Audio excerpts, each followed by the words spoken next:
Oke, shalom semuanya. Shalom. Oke, berikan kemuliaan buat Tuhan. Haleluya. Amin. Bapak Ibu Saudara sekalian, sudah siap dengarkan firman Tuhan? Amin. Oke.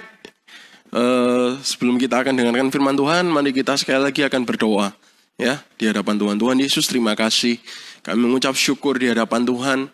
Buat pagi hari ini kesempatan untuk kami menyembah-Mu, untuk kami beribadah kepada-Mu, Engkau masih berikan dalam hidup kami Tuhan. Kami bersyukur buat semuanya dan tiba waktunya kami untuk duduk diam dengar firman Tuhan. Mari Tuhan, biarlah Roh-Mu yang menguasai setiap hati kami, pikiran kami, segenap kehidupan kami.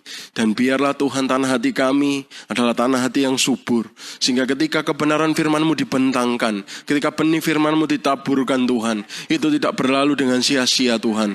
Tapi boleh tertanam, bertumbuh, dan berbuah di dalam kehidupan setiap kami. Terima kasih Tuhan, di dalam nama Yesus, hamba menyerahkan diri hamba-Mu Tuhan dalam tangan-Mu. Hamba tahu hamba hanya Allah Tuhan. Dan biarlah segala kemuliaan hanya bagi Tuhan. Mari kuasai lidah bibir hamba-Mu, pikiran hati hamba-Mu, segenap hidup hamba-Mu Tuhan. Sehingga apa yang terlontar dari mulut hamba-Mu ini Tuhan, bukan lagi kehendakku Tuhan, tapi kehendak-Mu Tuhan Yesus. Terima kasih Tuhan, terpujilah nama-Mu hanya di dalam nama Tuhan Yesus. Haleluya. Amin. Oke, Bapak Ibu dan Saudara sekalian, hari ini kita akan belajar tentang hikmat, ya. Hikmat dari Bapa. Ya, tentunya di sini semuanya sudah pernah dengar kata hikmat? Sudah pernah ya? Hikmat. Kalau kita semua dengar kata hikmat, itu biasanya berhubungan dengan kata apa Bapak Ibu? Kebijaksanaan, ya. Bijaksana, oh ya, orang yang berhikmat itu bijaksana. Terus lagi apa? Hikmat itu pinter, ya, pinter, cerdas. Biasanya kalau orang ini berhikmat gitu ya, pinter, ngerti banyak hal, ya, tahu akan jawaban misalnya dari persoalan-persoalan. Ya, itu kalau kita dengar tentang kata hikmat. Nah, ada lagi biasanya kalau pinter berhubungan dengan apa Bapak Ibu? Otak itu ya. Nah, hari ini kita akan belajar bahwa hikmat yang daripada Tuhan itu bukan hanya sekedar kepintaran otak semata. Amin. Hikmat, kebijaksanaan dari Tuhan itu bukan hanya berangkat dari pengetahuan semata atau dari apa yang kita pelajari di buku-buku pelajaran semata. Hikmat dari Tuhan itu lebih daripada itu semua. Amin. Sama-sama katakan, hikmat dari Tuhan lebih daripada buku pelajaran. Amin. Oke, amin. Saya bilang begini ya, tolong yang anak-anak muda yang masih sekolah, Koko bukan berarti mengajarkan, enggak usah sekolah, bukan. Tapi kamu sekolah harus kamu sertai dengan hikmat dari Tuhan. Amin. Oke, yuk kita buka sama-sama ayatnya, ada di Efesus pasal yang pertama. Ayat yang ke-15 sampai ayat yang ke-17. Yang sudah ketemu sama-sama katakan amin. Sekali lagi, amin. Oke, kita baca sama-sama ya. Pada hitungan yang ketiga, Efesus pasal yang ke-1 ayat yang ke-15 sampai 17. 1, 2, 3. Karena itu setelah aku mendengar tentang imanmu dalam Tuhan Yesus dan tentang kasihmu terhadap semua orang kudus, aku pun tidak berhenti mengucap syukur karena kamu. Dan aku selalu mengingat kamu dalam doaku dan meminta kepada Allah Tuhan kita, Yesus Kristus, yaitu Bapa yang mulia itu, supaya Ia memberikan kepadamu roh hikmat dan wahyu untuk mengenal Dia dengan benar. Amin. Oke, puji nama Tuhan. Next. Nah, Bapak Ibu Saudara sekalian, tadi semua kita sudah baca dalam ayat Efesus yang pertama ayat 15 sampai 17. Tadi di pembukaan saya bilang bahwa hikmat itu lebih dari sekedar apa yang kita dapatkan di dalam buku pelajaran atau di dalam berbagai teori-teori yang mungkin sudah kita ketahui sepanjang kehidupan kita. Hikmat yang datangnya daripada Tuhan itu more. Katakan sama-sama, more. Lebih daripada itu semua. Nah, Bapak, Ibu, dan saudara sekalian, dari kecil, ya saya percaya kalau kehidupan kita berkeluarga adalah keluarga yang normal.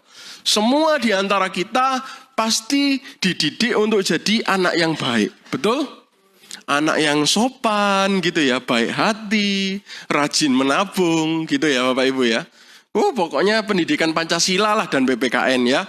Kita dulu dari kecil dididik, ayo nyo kalau ngasih tangan kanan ya, jangan lupa kalau mau minta toh. Kalau sudah selesai ditolong bilang terima. Pinter Bapak Ibu ya. Nyo ya semua diajarkan, betul? Diajarkan seperti itu, minta tolong, terima kasih yang sopan. Amin. Namun saat kita ini mulai dewasa, umur kita itu semakin bertambah, kita ini sering dihadapkan dengan berbagai pilihan-pilihan yang sulit dalam hidup kita. Kalau dulu ya, waktu bayi kita lapar tinggal oe gitu ya. Waktu anak-anak kalau lapar tinggal bilang orang tua. Kalau remaja juga masih bilang orang tua. Kalau sudah besar, kalau sudah bekerja, mau makan, lihat dompet dulu. Gitu ya. Ada nggak ya? Dibuka, isinya kok ternyata Kapten Patimura semua. Aduh, ada 5 lembar lah. Berapa kalau 5 lembar? Nah, 5.000 ini kira-kira bisa dijadikan apa? Gitu ya. Katanya Om Untung sego tabok gitu ya. Ya, benar. Dewasa, semakin dewasa, kita dihadapkan dengan mulai pilihan-pilihan yang sulit. Bahkan tidak jarang, setiap pilihan-pilihan yang ada dalam kehidupan kita, itu mulai menantang atau mulai bertentangan dengan apa yang sudah kita dapatkan sewaktu kita kecil. Amin. Sadar nggak Bapak Ibu? Semakin kita bertambah dewasa, dalam kita usia dewasa, ada banyak pilihan di dalam kehidupan kita. Bukan hanya soal kehidupan masa depan kita, tapi bagaimana soal kita bersikap. Amin. Paham Bapak Ibu? Merasakan semuanya? Merasakan? Ketika makan mulai mikir. Ketika mau melakukan sesuatu mulai banyak pilihan dan pikiran apa yang dipikirkan. Apalagi yang sudah punya keluarga, punya istri, punya anak. Pasti juga akan lebih mikir lagi.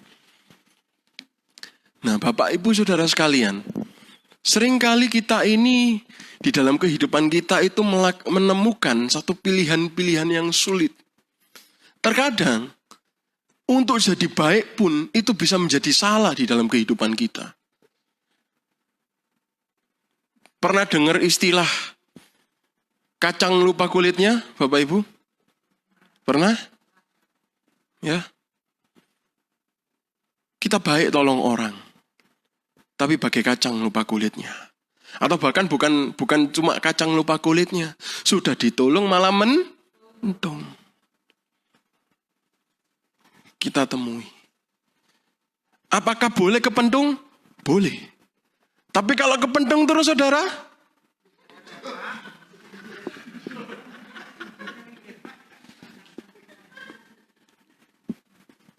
Amin? Baik, iya. Tapi baik tidak cukup. Baik itu tidak cukup Bapak Ibu. Amin? Setelah baik harus ada lanjutannya. Nah hari ini kita belajar tentang hikmat. Hikmat bukan hanya sekedar proses yang terjadi di dalam otak atau pikiran kita. Bukan hanya apa yang kita dapat dari segala pelajaran kita. Tapi bagaimana hikmat datangnya dari itu Tuhan. Amin. Mari hari ini kita benar-benar memahami. Supaya apa? Langkah kita itu tidak keliru. Supaya kita jadi orang yang bijak sana. Amin. Nah lihat contohnya. Nah ini saya ambil contoh dari mama saya sendiri Bapak Ibu. Mengalah atau tegas. Mengalah dalam konteks selama tidak melanggar firman Tuhan. Sah. Tapi mengalah Kalau untuk sesuatu yang melanggar firman Tuhan, saya berani katakan, itu haram hukumnya. Kata kuncinya di mana, Bapak Ibu Saudara sekalian? Sesuai dengan firman. Amin. Sering nggak menemui ini Bapak Ibu? Tongkat dan pelukan. Sering nggak menemui belas kasih. Ini bukan soal perintah Allah saja ya, tapi hukum agama yang ada di dalam Kristen.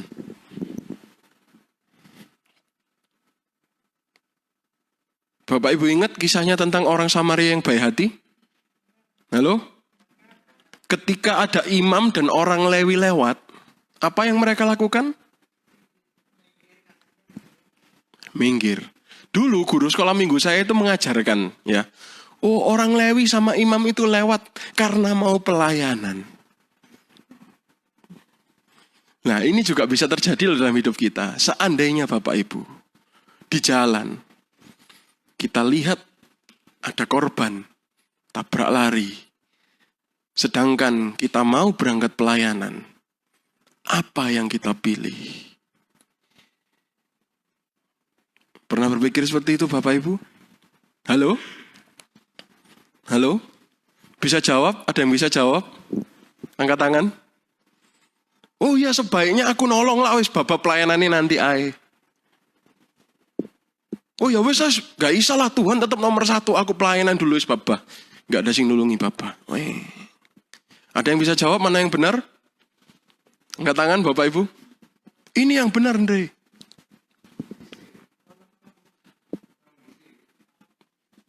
Berarti pelayanannya dibiarkan ya? Telat loh Bapak Ibu. Nanti kalau telat sudah ngantri. Nah, jawabannya nanti ya di poin yang belakang. Ya, tenang, ada kok jawabannya. Enggak, saya biarkan nanti Bapak Ibu bertanya-tanya tanpa jawaban ya. Nanti ada di belakang. Tapi, pernahkah Bapak Ibu berada pada situasi seperti itu? Ya, bukan tentang hal benar, hal yang salah loh. Ketokan iki podo-podo bener sing siji melayani Tuhan, sing satu nolong orang. Dua-duanya ada di hukum kasih. Ya kan? Ya, nanti kita akan belajar lebih lagi ya. Jawabannya ada di nanti. Tapi yang perlu saya sampaikan buat Bapak Ibu Saudara sekalian, di saat-saat seperti itulah sesungguhnya kita benar-benar bisa melihat kita ini punya hikmat dari Tuhan atau tidak. Amin. Di saat-saat seperti itulah, dan saya percaya di dalam kehidupan kita semua Bapak Ibu, kita mengalami saat-saat yang seperti itu. Amin. Ada masa-masa seperti itu. Nah, hari ini kita mau belajar lebih lagi. Amin. Supaya tidak salah langkah. Oke. Yang berikutnya, contoh Alkitabnya. Ya, itu nanti Bapak Ibu catat ayatnya. Nanti bisa dibaca di rumah. Cuma intinya saya sampaikan 1 Samuel 21 ayat 1-6. Ini bercerita tentang bagaimana Daud beserta pengikutnya itu harus makan dari roti sajian. Atau makan persembahan sajian di dalam bait dari kemah Allah. Nah, itu contohnya di situ. Nanti Bapak Ibu baca di rumah. Padahal peraturannya adalah roti itu yang boleh makan cuma imam. Dan pada waktu itu, sekarang kan kita sudah tahu bahwa Daud adalah imamat rajani. Tapi dulu nggak tahu. Apakah Tuhan menghukum Daud? Tidak. Padahal makan roti khusus untuk amin. Ya, itu contohnya. Lalu berikutnya, Matius 12 ayat 1-8. Kisahnya tentang apa? Murid-murid Yesus memetik gandum pada hari Sabat. Padahal dari sejak dulu, hari Sabat itu adalah untuk, menurut orang Israel, beribadah. Tapi mereka bawa sampai ekstrim. Sampai memetik gandum ini dicacat. Tapi apakah murid-murid berdosa di hadapan Tuhan? Tidak. Malah Tuhan bela. Amin. Nanti kita akan belajar di belakang. Bagaimana hikmat Tuhan itu bekerja di dalam situasi kehidupan kita sehari-hari. Next Bill. Nah ini yang seringkali mulai kita temukan ya. Saat kita itu hidup bersosial atau berjemaat di dalam kita seperti ini, kita akan sering dihadapkan dengan kata jadi batu sandungan. Masalahnya saudara, kadang jadi batu sandungan itu banyak. Yang seringkali buat kita bingung, iki sakjane aku ambek Tuhan iki gak popo gak sih, cuma kok jarene kok jadi batu sandungan. Banyak saudara yang jadi batu sandungan. Yang simpel dulu pertama, perkara apa? Bapak Ibu tahu perkara apa? Rambut. Rambut panjang jadi batu sandungan. Rambut pendek, gundul, bunder jarene kok tetel batu sandungan. Betul? Pernah dengar batu sandungan? Mengingatkan orang, orangnya tersinggung, katanya batu padahal mengingatkan niatnya baik. Betul? Pernah nemui Bapak Ibu? Batu sandungan, waduh kesandung. Nah berikutnya, pernah dengar kata ini? Harus pakai hikmat. Pernah dengar? Oh iya, kamu harus nolong orang, tapi ya kamu harus pakai hikmat. Nah, yang jadi pertanyaan atau jadi masalahnya adalah hikmatnya siapa yang kita pakai? Amin. Hikmatnya siapa? Hikmat kita secara manusia kita sendiri atau hikmat daripada Tuhan? Lalu apa sih artinya hikmat, Bapak Ibu Saudara sekalian? Tadi yang kita ketahui apa? Kalau hikmat biasanya bijaksana, biasanya pinter. Lah tapi apa toh hikmat itu?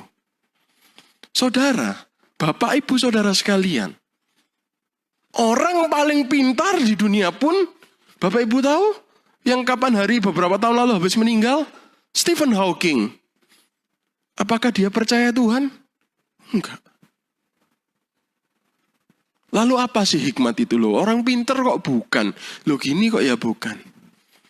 Ya kita akan lihat sama-sama ya. Kata kuncinya. Saya lihat ini poin yang berikutnya. Sesungguhnya Tuhan itu mengajar kita. Itu bukan untuk jadi orang yang paling baik sedunia. Ataupun Tuhan juga tidak mengajar kita loh Bapak Ibu. Untuk jadi orang yang paling pintar sedunia. Mari kita buka sama-sama sebentar. Di Matius 12 ayat yang ke-7.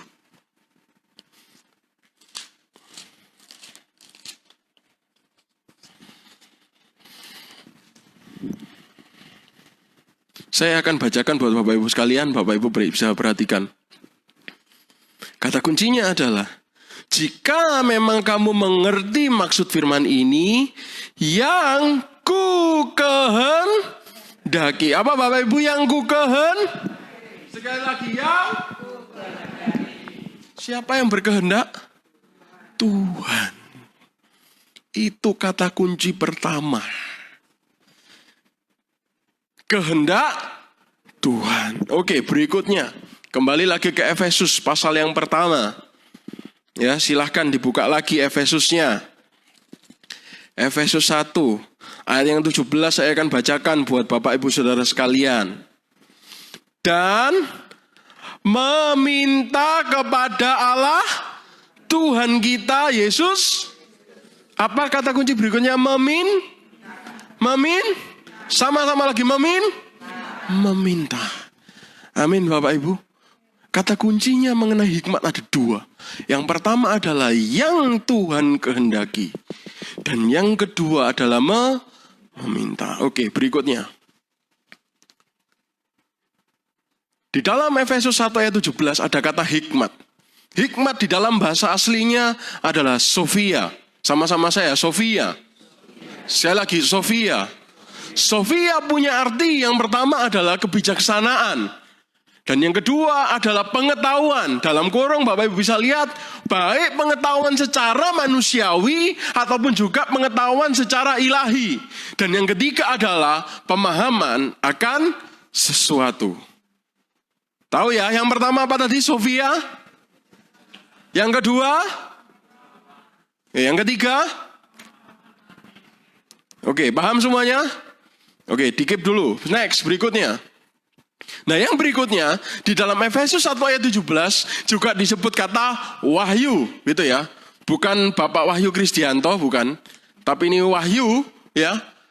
Yang punya bahasa aslinya adalah apokalipsis. Sama-sama saya, apokalipsis. Sekali lagi, apokalipsis. Apokalipsis artinya adalah kebenaran akan sesuatu yang sebelumnya tidak diketahui. Nah, Bapak Ibu Saudara sekalian, dari apa yang sudah kita baca di dalam Efesus pasal yang pertama ayat 15 sampai 17. Rasul Paulus berdoa supaya setiap umat jemaat di Efesus itu oleh Tuhan diberikan roh, hikmat, Sofia. Dan yang berikutnya diberikan wahyu, apokalipsis. Ya, diberikan wahyu dan juga diberikan hikmat dan juga diberikan wahyu.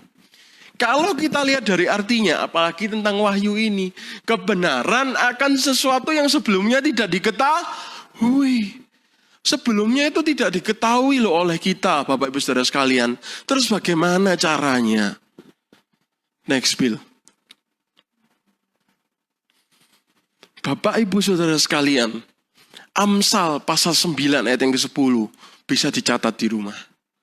Mengatakan bahwa permulaan hikmat adalah takut akan Tuhan. Dan mengenal Allah adalah pengertian. Amin. Sama-sama saya.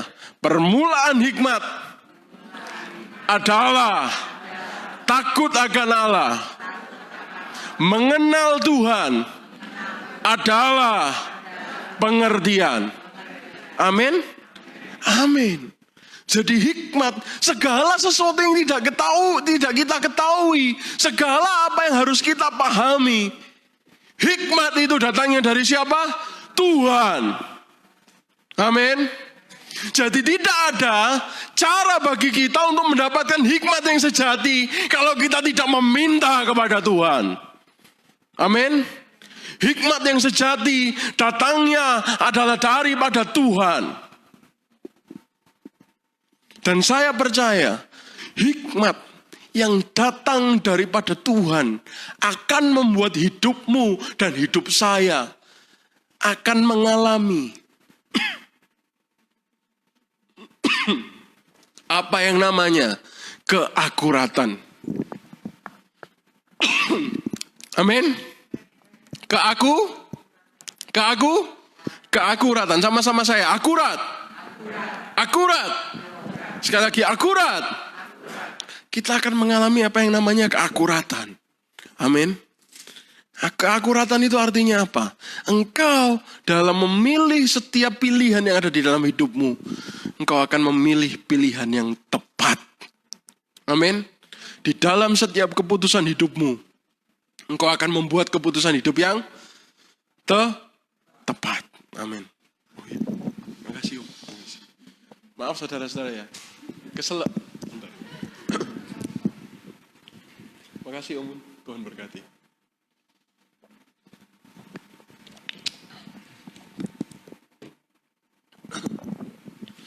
Saat ada hikmat dari Tuhan di dalam setiap kehidupan kita.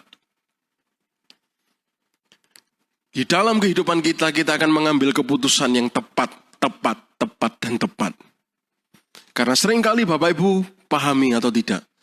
Seringkali pilihan di dalam hidup kita ini bahkan kita nggak tahu apa jawabannya. Betul? Kita nggak tahu apa jawabannya. Bapak Ibu bisa memastikan, ya siapa yang besok berani bisa memastikan bahwa besok kita semua masih akan hidup? Ada yang bisa memastikan? Gak ada. Tahu jawabannya Bapak Ibu? Gak tahu. Di sini ada yang memastikan Bapak Ibu Saudara sekalian, 10 tahun lagi kira-kira Bapak Ibu bakal pindah rumah kemana? Bisa memastikan? Buat anak-anak muda yang mau bekerja, tahu nggak kira-kira 1 tahun, 2 tahun ke depan kalian akan jadi apa? Mau bekerja jadi apa? Ada yang tahu? Tidak. Nah, karena itulah hikmat yang daripada Tuhan. Itulah yang akan menjawab setiap apa yang kita tanyakan di dalam kehidupan kita. Apa yang belum tersingkap dalam kehidupan kita.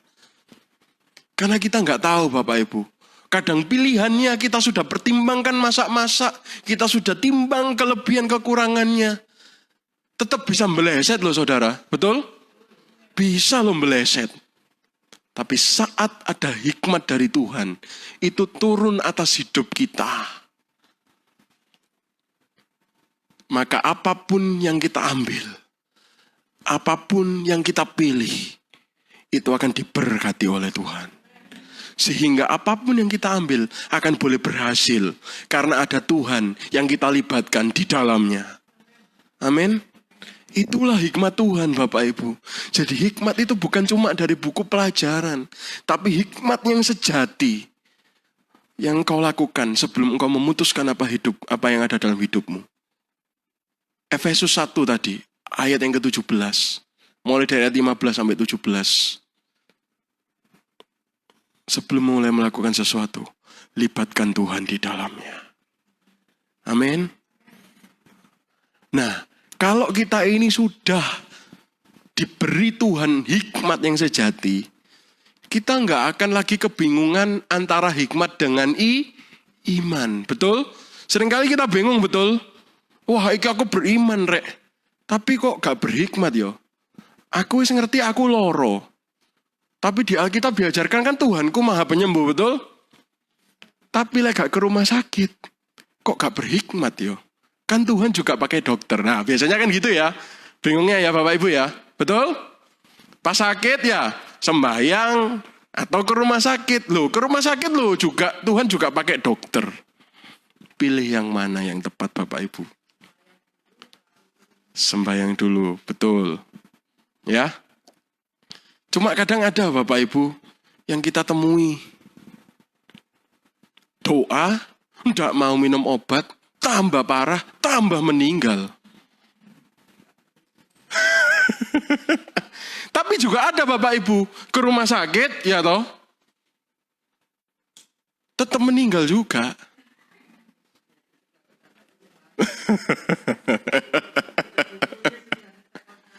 Nah, jawabannya kembali lagi, hikmat dari itu, karena kalau hikmat dari Tuhan, ya, seperti katanya Tante Etin tadi, berdoa dulu, hikmat dari itu, kalau engkau berdoa, engkau tanya Tuhan, Tuhan, minum obat enggak? Enggak, kamu akan sembuh. Maka jangan tapi kalau Tuhan bilang ke rumah sakit. Kalau Bapak Ibu nggak ke rumah sakit, Bapak Ibu doa sampai jengking ya, sampai ini, sampai air mata ini keluar semua. Air dari mata, dari hidung, ngiler sampean ya doanya. Kalau Tuhan sudah bilang kamu harus ke rumah sakit. Ke rumah sakit. Tahu Bapak Ibu? Jadi yang penting bukan nggak minum obat apa minum obat. Yang penting bukan ke rumah sakit atau enggak ke rumah sakit. Yang penting apa? Hikmat dari Tuhan. Takut akan Tuhan. Amin. Paham Bapak Ibu ya? Jadi ketika ada orang yang ke rumah sakit, tolong jangan lagi dihakimi, engkau tidak beriman. Hei, hati-hati. Ya, apa yang kau hakimkan kepada saudaramu, akan dihakimkan juga pada dirimu sendiri. Amin. Lihat ya, terus ada orang sakit minum obat, jangan sampai kita menghakimi, kamu tidak beriman, Tuhan kita bilur-bilurnya, ini biasanya, bilur-bilur Tuhan sudah menyembuhkan kita, ngapain kamu minum obat, tidak beriman kamu, sesat kamu. Nah, tidak dengar katanya bunda berarti, tunggu dulu Bapak Ibu, yang harusnya kita tanya, bukan soal minum obat tak minum obat, kamu sudah doa tah? Amin. Kamu sudah doa tah? Amin Bapak Ibu. Jadi bukan soal minum obat, gak minum obat, pergi rumah sakit, gak pergi rumah sakit. Sudah doa belum? Karena pilihan yang tepat itu hanya datang, berasal dari Tuhan. Amin. Nah, kita lihat sekarang ya. Jadi, kalau Bapak Ibu diperhadapkan antara iman dan hikmat, milih mana Bapak Ibu? Milih mana Bapak Ibu? Milih mana Bapak Ibu? Pinter. Ya, berarti sudah dikasih hikmat sama Tuhan. Ya, milih duanya. Hikmat itu jangan ditentangkan dengan iman. Tapi pakai hikmat itu untuk menopang Bapak Ibu Saudara punya iman. Amin. Untuk menopang iman kita sekalian. Nah, hikmat yang bisa menopang iman datangnya cuma dari Tuhan. Kalau dari buku pelajaran Bapak Ibu Saudara sekalian, nggak akan pernah terjadi Musa membelah laut itu. Nggak akan pernah terjadi Yesus membangkitkan orang mati, betul? Tapi kalau hikmat dari Tuhan, Tuhan kasih hikmat. Oh, aku dapat hikmat dari Tuhan. Aku tahu Tuhan Yesus dulu pernah bangkitkan orang mati. Kalau Tuhan berkehendak, aku pun bisa bangkitkan orang mati. Bukan karena aku, tapi karena Tuhan. Buku pelajaran bilang apa? Lek mati ya wes mati. Tapi kalau hikmat dari Tuhan bilang, kamu belum mati, kamu hanya tidur. Kalau Tuhan kasih hikmat itu, maka sesungguhnya apa yang mati menurut dunia akan bisa bangkit kembali oleh karena Tuhan. Amin. Amin. Itulah beda, itulah hikmat yang sesungguhnya. Jadi seringkali yang kita gunakan itu hikmat manusiawi. Sedangkan Tuhan sediakan hikmat yang luar biasa. Yang bermula dari takut akan Tuhan. Amin. Ya. Nah, karena sesungguhnya hikmat itu dimulai dari iman kita kepada Allah. Kenapa demikian? Lihat dulu di Efesus 1 ayat 15. Yang dilakukan Paulus adalah ini ayat 15. Karena itu setelah aku mendengar tentang dalam dan tentang kasihmu terhadap semua orang kudus, seterusnya sampai ayat 17, dan meminta kepada Allah Tuhan kita Yesus Kristus, yaitu Bapa yang mulia itu, supaya Ia memberikan kepadamu roh, hikmat, dan wahyu untuk mengenal Tuhan dengan benar. Jadi dari iman dulu. Hikmat. Setelah kita ini percaya sama Tuhan.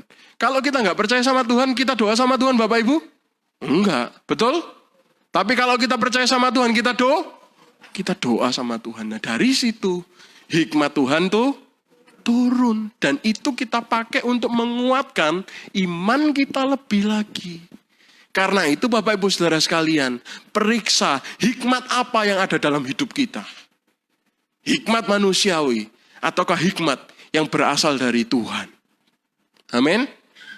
Contohnya paling jelas, contoh Alkitab adalah Raja Salomo. Tolong dicatat ayatnya, 1 Raja-Raja pasal yang ke-11 ayat 1 sampai 4.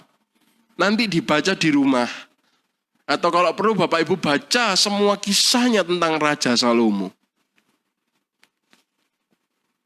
Ya, baca di rumah supaya tahu hikmat dari Tuhan itu cara kerjanya gimana. Nah, kalau kita semua tahu pertama tentang Raja Salomo ini ya gambarnya, ilustrasinya ya. Raja Salomo, King Solomon, King of Israel, ya. Raja Salomo, Raja Israel, ya raja yang ketiga. Setelah Saul, Daud, setelah itu Salomo. Salomo dikenal karena apa Bapak Ibu? Berhikmat. Tapi tahu nggak Bapak Ibu, di akhir hidupnya Raja Salomo meninggalkan Tuhan kepada penyembahan berhala. Sampai Tuhan mengeluarkan amanat mengeluarkan firman kepada Raja Salomo. Dari setelah keturunanmu inilah, kerajaan Israel akan terpecah jadi 2. Kata Tuhan, aku tidak akan melakukan ini pada zamanmu. Karena aku kata Tuhan, memandang kepada ayahmu siapa? Daud. Sampai gitu loh. Tadi katanya apa? Hikmat. Loh, Bapak Ibu Saudara sekalian, pernah berpikir enggak? Raja Salomo ini loh hikmatnya luar biasa. Berarti pinter. Ngerti firman Tuhan? Ngerti. Tapi bisa loh jatuh dalam dosa. Dosanya penyembahan berhala lagi. Salah satu dosa yang Tuhan paling tidak suka, penyembahan berhala. Kok bisa Bapak Ibu ayo? Kok bisa? Gimana Bapak Ibu? Kenapa kok bisa Bapak Ibu? Nah betul. Karena takut akan Tuhannya hilang. Karena apa? Hilang Bapak Ibu. Takut akan Tuhannya hilang gara-gara apa? Bojo.